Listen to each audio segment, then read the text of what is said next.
Friends welcome back to my channel. ఈరోజు topic వచ్చేసి April 18th current affairs video. So ఎవరైనా మన ఛానల్ని ఇప్పుడే చూస్తున్నట్లయితే ప్లీజ్ సబ్స్క్రైబ్ చేసుకోండి అండ్ ఎవరికైనా యూస్ఫుల్ అవుతుందంటే ఈ వీడియోని షేర్ చేయండి. ఇంకా లేట్ చేయకుండా టాపిక్లోకి వెళ్తే కనుక ఈరోజు ఫస్ట్ టాపిక్ వచ్చేసి భారత్కు అతిపెద్ద వాణిజ్య భాగస్వామిగా ఏ దేశం ఉంది అంటే అమెరికా ఉంది. వరుసగా 4వసారి భారత్కు అతిపెద్ద వాణిజ్య భాగస్వామిగా అమెరికా ఉంది. మరి సెకండ్ ప్లేస్లో వచ్చేసి చైనా దేశం ఉంది భారత్కు అతిపెద్ద వాణిజ్య భాగస్వామిగా. ఇక్కడ డీటెయిల్స్ చూస్తే కనుక వరుసగా 4వసారి అమెరికా అతిపెద్ద భాగస్వామిగా ఉంది. ఇక్కడ వాణిజ్యం ఈ రెండు దేశాల మధ్య వాణిజ్యం విలువ ఎంత అంటే 131.84 బిలియన్స్ ఈ రెండు దేశాల మధ్య వాణిజ్యం విలువ అన్నమాట. ఇక్కడ ఎగుమతులు చూస్తే కనుక భారత్ నుంచి యుఎస్కి అవుతున్న ఎగుమతులు వచ్చేసి 11.6% అనేది గ్రోత్ రేట్ అనేది కనిపించింది. అంటే ఈ ఎగుమతుల్లో 11% అనేది వృద్ధి అంటే పెరిగిందన్నమాట ఎగుమతులకు సంబంధించింది. టోటల్గా 77.52 బిలియన్స్ వర్త్ ఉంటే అది వచ్చేసి 11% పెరిగిందని చెప్పాను కదా, 11%. సో ఎంతకు వచ్చిందంటే 86.51 బిలియన్స్కి చేరడం జరిగిందంట ఈ ఎగుమతుల విలువ భారత్ నుంచి యుఎస్కి. నెక్స్ట్ దిగుమతులు వచ్చేసి 42.2 బిలియన్స్ నుంచి 45.33 బిలియన్స్కి చేరడం జరిగిందన్నమాట దిగుమతులు అండ్ ఎగుమతులు సంబంధించి. అయితే ఇప్పుడు గుర్తుంచుకోవాల్సింది ఏంటంటే అతిపెద్ద వాణిజ్య భాగస్వామిగా ఏ దేశం ఉంది భారత్కు, అమెరికా ఉంది. నెక్స్ట్ సెకండ్ ప్లేస్లో వచ్చేసి చైనా రెండవ అతిపెద్ద భాగస్వామిగా నిలిచిన దేశంగా ఉంది. నెక్స్ట్ కరెంట్ అఫైర్, ప్రపంచంలోనే తొలిసారిగా స్పర్మ్ రేస్ని ఎవరు చేపట్టబోతున్నారు ఒక కాంపిటీషన్ అన్నమాట. ప్రపంచంలోనే తొలిసారిగా స్పర్మ్ రేస్. ఇక్కడ ఏంటంటే లాస్ ఏంజల్స్లోని హాలీవుడ్ పల్లాడియంలో ఈ పోటీ అనేది పెట్టగలుగుతున్నారు. ఏప్రిల్ 25th రోజున ప్రపంచంలోనే తొలిసారిగా స్పర్మ్ రేస్ అన్నమాట. సో ఏ సంస్థ అంటే స్పర్మ్ రేసింగ్ అనే సంస్థ దీన్ని కండక్ట్ చేస్తుంది. సో దేని కొరకు అంటే ప్రజెంట్ టైమ్స్లో వచ్చేసి సంతానోత్పత్తి రేట్ అనేది తగ్గిపోతుంది కదా, సో దానిపైన ఫెర్టిలిటీపై అవగాహన కొరకు ఈ స్పర్మ్ రేస్ అనేది కండక్ట్ చేస్తున్నారు అన్నమాట. ఈ స్పర్మ్ రేసింగ్ అనే సంస్థ ఏప్రిల్ 25th ఈ స్పర్మ్ రేస్ అనేది కండక్ట్ చేస్తున్నారు. నెక్స్ట్ కరెంట్ అఫైర్ వచ్చేసి ఐరన్ వుడ్ అనే ఒక టెన్సర్ ప్రాసెసింగ్ యూనిట్ని విడుదల చేయడం జరిగింది అనమాట. 7వ తరం అన్నమాట, 7th జనరేషన్కి చెందినటువంటి టెన్సర్ ప్రాసెసింగ్ యూనిట్. టీపీయూ అంటే టెన్సర్ ప్రాసెసింగ్ యూనిట్ని విడుదల చేసింది ఎవరు, గూగుల్కి చెందినటువంటి గూగుల్ క్లౌడ్ కంపెనీ దీన్ని రిలీజ్ చేయడం జరిగింది ఈ ఐరన్ వుడ్ టీపీయూని. అయితే ఎవరు అభివృద్ధి చేశారంటే ఈ గూగుల్ క్లౌడ్కి చెందినటువంటి ఏఐ ఇన్ఫ్రాస్ట్రక్చర్ వచ్చేసి దీన్ని అభివృద్ధి చేయడం జరిగిందన్నమాట. ఇదేంటంటే ఏఐ మోడల్స్ ఉంటాయి కదా, వాటి యొక్క ప్రాసెసింగ్ని వేగవంతం చేస్తుందంట ఈ Ironwood TPU. AI models ఏవైతే మనం రీసెంట్గా చూస్తున్నాం కదా, చాట్ జీపీటీ అలాంటివి ఉంటాయి కదా, గ్రీక్, జెమిని అట్లాంటి ఏఐ మోడల్స్ ఉంటాయి కదా, వాటి యొక్క ప్రాసెసింగ్ని వేగవంతం చేసేదే ఈ ఐరన్ వుడ్ టీపీయూ. సో గుర్తుంచుకోండి, ఐరన్ వుడ్ టీపీయూను ఎవరు అభివృద్ధి చేశారు, గూగుల్ అని గుర్తుంచుకోండి. నెక్స్ట్ వచ్చేసి భారతదేశపు మొట్టమొదటి ఫుల్ స్టాక్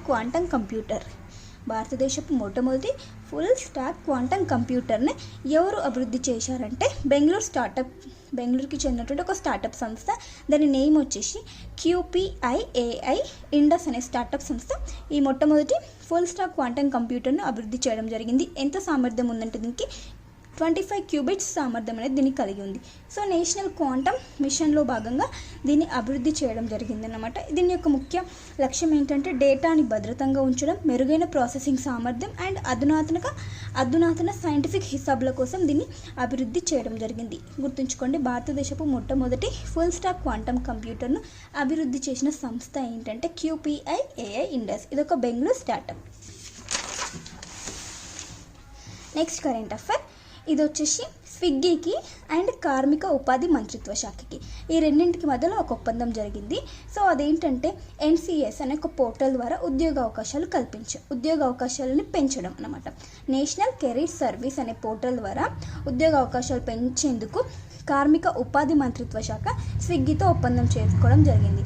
అయితే రానున్న 2-3 సంవత్సరాల్లో 12 లక్షల ఉద్యోగాలు ఈ ఒప్పందం ద్వారా 12 లక్షల ఉద్యోగాలను కల్పించబోతున్నారు అనమాట. ఎందుకంటే ఇక్కడ ఏంటంటే స్విగ్గీకి కావాల్సిన ఎంప్లాయ్మెంట్ ఉంటుంది కదా, సో వారి యొక్క ఎంప్లాయ్మెంట్ ఏదైతే కావాలో దాన్ని పోర్టల్లో వాళ్ళు ఎడిట్ చేశారు, యాడ్ చేయడం జరుగుతుంది. సో తద్వారా యూత్కి ఎంప్లాయ్మెంట్ అనేది జనరేట్ అవ్వడం జరుగుతుంది. దానికి రిలేటెడ్గానే ఈ ఒప్పందం అనేది జరిగింది. కార్మిక ఉపాధి మంత్రిత్వ శాఖ స్విగ్గీకి ఏం లేదండి, ఎంప్లాయ్మెంట్ని క్రియేట్ చేయడం అన్నమాట.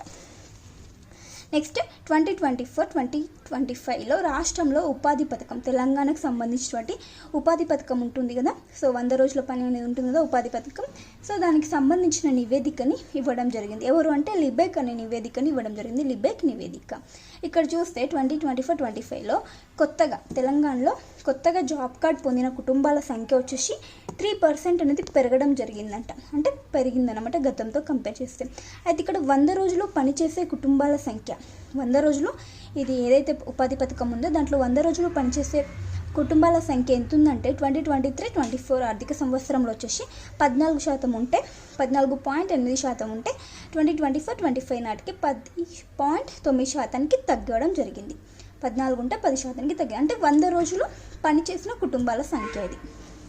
నెక్స్ట్ వచ్చేసి ఒక బుక్ సంస్కృతిక పాంచవ అధ్యాయ్, సాంస్కృతిక పాంచవ అధ్యాయ్ బుక్ నేము.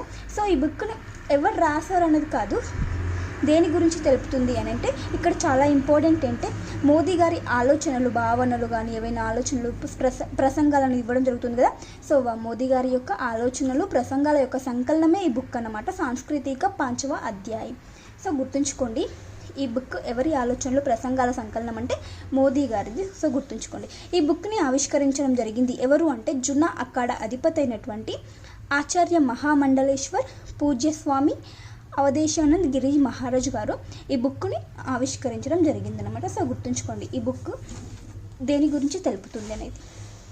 నెక్స్ట్ కరెంట్ అఫైర్, భారతదేశపు మొట్టమొదటి 3D ప్రింటెడ్ సైనిక నిర్మాణం.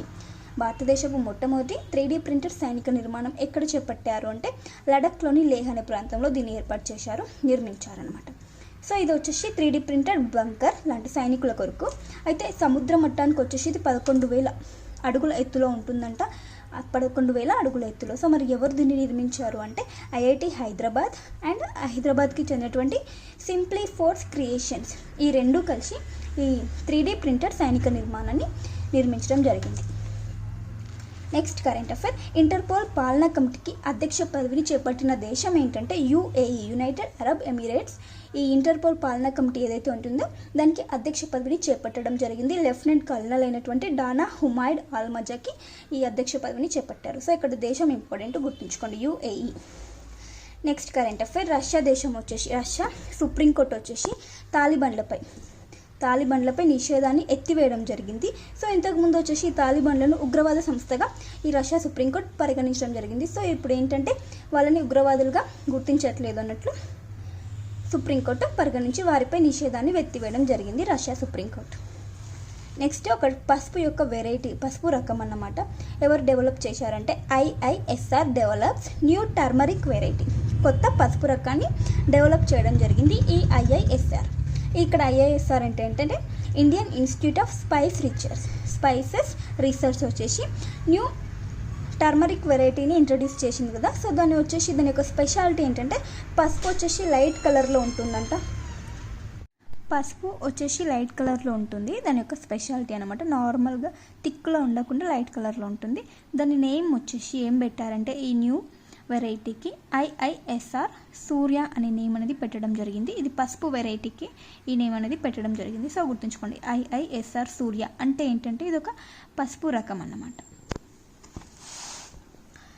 నెక్స్ట్ కరెంట్ అఫైర్, మన దేశంలోనే అంతర్జాతీయ బిగ్ క్యాట్ అలయన్స్ కార్యాలయాన్ని ఏర్పాటు చేస్తున్నారు. సో దీనికి సంబంధించిన ఒప్పందాలు, సంతకాలు అనేవి జరిగినాయి అన్నమాట. సో ఈ బిగ్ క్యాట్స్ అలయన్స్ అనే కార్యక్రమంలో ఇది ఏంటంటే 7 రకాల వన్యమృగాల సంరక్షణ కోసం ఈ బిగ్ క్యాట్ అలయన్స్ అనేది ఏర్పాటు చేస్తున్నారు అంతర్జాతీయంగా. సో దీని యొక్క కార్యాలయం ఎక్కడ, మన భారతదేశంలోనే ఈ అంతర్జాతీయ బిగ్ క్యాట్ అలయన్స్ యొక్క కార్యాలయాన్ని ఏర్పాటు చేస్తున్నారు, IBCA. సో ఇక్కడ గుర్తుంచుకోండి, ఈ ప్రాజెక్ట్ టైగర్ 2023 ఏప్రిల్ 9న ప్రాజెక్ట్ టైగర్ యొక్క 50వ వార్షికోత్సవం సందర్భంగా ఈ అంతర్జాతీయ బిగ్ క్యాట్ అలయన్స్ కార్యాలయం యొక్క ప్రతిపాదన అనేది చేయడం జరిగింది. ఏ రోజున అంటే 50వ వార్షికోత్సవం సందర్భంగా. సో ఈ అంతర్జాతీయ బిగ్ క్యాట్ అలయన్స్ కార్యాలయం కోసం మన కేంద్ర ప్రభుత్వం వచ్చేసి 150 కోట్లను అందించడం జరుగుతుంది ఈ కార్యాలయం యొక్క ఏర్పాటు కొరకు. సో ఇందులో వచ్చేసి 7 రకాల వన్యమృగాల సంరక్షణ చేపడతారని చెప్పాను కదా. ఈ బిగ్ క్యాట్స్ అంటే ఇందులో ఏ ఏ జంతువులని సంరక్షించడం జరుగుతుంది అంటే పులులు, సింహాలు, చిరుతలు, మంచు చిరుతలు, చీతాలు అండ్ జాగ్వార్లు, ప్యూమాలు వీటన్నింటినీ ఈ బిగ్ క్యాట్ అలయన్స్లో సంరక్షణ అనేది చేపట్టడం జరుగుతుంది. ఈ 7 రకాల వన్యమృగాల సంరక్షణ. సో గుర్తుంచుకోండి, అంతర్జాతీయ బిగ్ క్యాట్ అలయన్స్ యొక్క కార్యాలయం ఏ దేశంలో ఏర్పాటు చేస్తున్నారంటే భారతదేశం. నెక్స్ట్ కరెంట్ అఫేర్ వచ్చేసి మహారాష్ట్ర ప్రభుత్వం ఈ డిపిఎస్ మహారాష్ట్రలో ఉన్నటువంటి ఢిల్లీ పబ్లిక్ స్కూల్ వెట్లాండ్ చిత్తడినేలని ఫ్లెమింగో కన్జర్వేషన్ రిజర్వ్గా ప్రకటించడం జరిగింది. ఈ డిపిఎస్ వెట్లాండ్ని ఫ్లెమింగో కన్జర్వేషన్ రిజర్వ్గా ప్రకటించడం జరిగింది. సో ఈ ఫ్లెమింగో పక్షుల సంరక్షణ కేంద్రంగా దీన్ని చేస్తారంట డిపిఎస్ వెట్లాండ్ని. ఎక్కడ అంటే ఈ డిపిఎస్ వెట్లాండ్ ఏ శాంక్చువరీలో భాగం అంటే తానే గ్రీక్ శాంక్చువరీలో భాగంగా ఉంది డిపిఎస్ వెట్లాండ్. సో దేనికి ప్రకటించడం జరిగిందంటే ఫ్లెమింగో పక్షుల సంరక్షణ కేంద్రంగా మహారాష్ట్ర ప్రకటించడం జరిగింది. సో గుర్తుంచుకోండి. నెక్స్ట్ కరెంట్ అఫైర్ వచ్చేసి ప్రపంచ టాప్ 100 ఆసుపత్రుల్లో ఢిల్లీ ఎయిమ్స్ వచ్చేసి టాప్ 100లో చోటు దక్కించుకోవడం జరిగింది. సో ఎన్నో ర్యాంక్ పొందిందంటే 97వ ర్యాంక్ అనేది పొందడం జరిగింది ఢిల్లీ ఎయిమ్స్. సో ఈ రిపోర్ట్ను వచ్చేసి న్యూస్ వీక్ అండ్ స్టాటిస్టా ఈ సంస్థ అనేది రిపోర్ట్ అనేది ఇవ్వడం జరిగింది. ప్రపంచ టాప్ 100 ఆసుపత్రిలో నెక్స్ట్ కరెంట్ అఫైర్ వచ్చేసి యంగ్ గ్లోబల్ లీడర్ అవార్డు 2025. ఈ అవార్డును వచ్చేసి వరల్డ్ ఎకనామిక్ ఫోరం సంస్థ ఇవ్వడం జరుగుతుంది ఈ యంగ్ గ్లోబల్ లీడర్ అవార్డుని. సో ఇక్కడ ఈ అవార్డుకి సెలెక్ట్ అయిన వారు ఎవరంటే కేంద్ర మంత్రి కింజరపు రామ్మోహన్ నాయుడు. కేంద్ర మంత్రి అయినటువంటి కింజరపు రామ్మోహన్ నాయుడుకి యంగ్ గ్లోబల్ లీడర్ అవార్డు అనేది 2025కి రావడం జరిగింది. ప్రపంచవ్యాప్తంగా వచ్చేసి 116 మందిని సెలెక్ట్ చేయడం జరిగిందన్నమాట. అందులో కింజరపు రామ్మోహన్ నాయుడు ఒకరన్నమాట. కేంద్ర మంత్రి పౌర విమానయాన శాఖ మంత్రిగా ప్రస్తుతం విధులు నిర్వహించడం జరుగుతుంది. సో ఈ గ్లోబల్ లీడర్ అవార్డుని ఎవరు ఇస్తారంటే వరల్డ్ ఎకనామిక్ ఫోరము ఈ అవార్డుని ఇవ్వడం జరుగుతుంది. సో గుర్తుంచుకోండి. నెక్స్ట్ కరెంట్ అఫైర్ వచ్చేసి world press photo of the year 2025 ఈ ఇయర్కి ఒక బాలుడి యొక్క ఫోటోని ఎంపిక చేయడం జరిగిందనమాట. అతని నేమ్ వచ్చేసి మహమ్మద్ అజౌర్. ఇతను 9 సంవత్సరాల వయసు గల బాలుడు. సో ఇక్కడ ఏంటంటే ఇజ్రాయిల్ గాజాపై జరిపిన దాడిలో 2 చేతులు కోల్పోయాడనమాట ఈ పాలస్తీనా బాలుడు. సో అతని యొక్క ఫోటోని world press photo of the ఇయర్గా ప్రకటించడం జరిగింది. మరి ఈ పిక్ని తీసిన వ్యక్తి ఎవరు, ఫోటోగ్రాఫర్ ఎవరు అంటే సమర్ అబు ఎలౌఫ్ అనే మహిళ ఫోటోగ్రాఫర్ ఈ పిక్ని తీయడం జరిగిందనమాట. సో ఈ ఫోటో వచ్చేసి world press photo of the ఇయర్గా నిలవడం జరిగింది. సో గుర్తుంచుకోండి ఎవరి ఫోటోని ఎంపిక చేయడం జరిగింది అన్నప్పుడు. నెక్స్ట్ వచ్చేసి 18th ఏప్రిల్ యొక్క speciality world heritage day 18th ఏప్రిల్న జరుపుకుంటారు. సో ఇక్కడ థీమ్ ఇవ్వడం జరిగింది. థీమ్ వచ్చేసి ఈ ఇయర్కి 2025కి heritage under threat from disasters and conflicts, preparedness and learning from 60 years of ICOM's actions వచ్చేసి ఈ వరల్డ్ హెరిటేజ్ డే 2025 ఇయర్కి థీమ్ అన్నమాట. సో గుర్తుంచుకోండి 18th ఏప్రిల్ వచ్చేసి వరల్డ్ హెరిటేజ్ డే. సో ఇవన్నీ ఫ్రెండ్స్ ఇది ఇంపార్టెంట్ కరెంట్ అఫైర్స్. వీడియో నచ్చితే please like చేయండి, షేర్ చేయండి, అలాగే సబ్స్క్రైబ్ చేసుకోవడం మాత్రం అస్సలు మర్చిపోద్దు. Thank you for watching. By.